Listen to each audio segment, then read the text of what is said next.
আজু ককাৰ দিনত আমাৰ ঘৰৰ অৱস্থা অতি বেয়া আছিল। এই মাটি বুলি ঘৰৰ ভিঠিটোহে আছিল। কাৰোবাৰ ঘৰত হালুৱাই থাকি ঘৰ চলাইছিল। কিন্তু ককাই কামত ধৰাৰ পৰা লাহে লাহে অৱস্থা ভালক লাগি আহিছিল। ককাই কষ্ট কৰি গৰু গাই মাটি বাৰী বস্তি দি নদন বদন হৈছিল। আঞ্চলিকত ৭ ভাষেৰীয়া মহাজন নাম পাইছিল। লাহে লাহে ঘৰখনে আধ্যবন্ত নাম এটা পাইছিল। লাচেনি পাচেনি কৰা মানুহ দি পুৱাৰ পৰা গধূলাক লাগি ঘৰখন ভৰ্তি হৈ আছিল। অভাৱ নেটখা পিছৰ প্ৰজন্মই লাহে লাহে শাৰীৰিক কষ্ট কমেই মগজু লগাই উপাৰ্জন কৰিছিল। চবে অলপ পঢ়া শুনা কৰি চাকৰি এটা লৈ বাহিৰা পইচা কৰাত মন বান্ধিছিল। ককাই ঘটি যোৱা নদীৰ পাৰৰ বিঘাই বিঘাই মাটি চন কৰিছিল।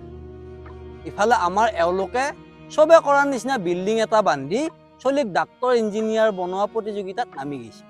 ইফালে চহৰত থাকি আমাৰ তেওঁলোক নতুন ধনী আধ্যবন্ত হৈছিল।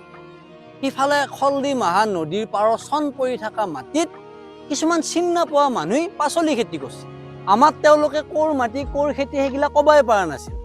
কিন্তু সিহঁতে টাউনক লাগি বেচবা আহি ফ্ৰীতে খাবা জোখা আমাৰ তেওঁলোকৰ ঘৰৰ চোতালত দি থৈ গৈছিল। ফ্ৰী বন্ধাকবি মাগুৰ মাছ খাই নিজকে মালিক শ্ৰেণীৰ শাৰীত থৈ আমাৰ তেওঁলোক গোটাই গপতে গংগাটো বৈছিল।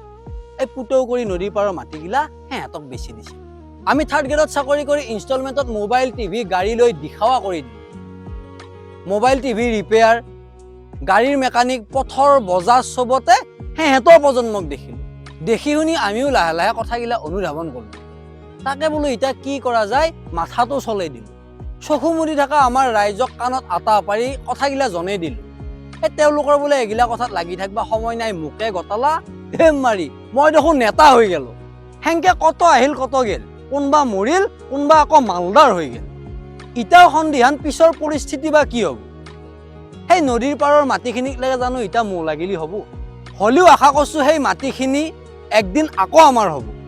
কেৱল গাদী আৰু ৰাজনীতিৰ মন্ত্ৰ নহয় সঁচা জয় আই অসম হ'ব।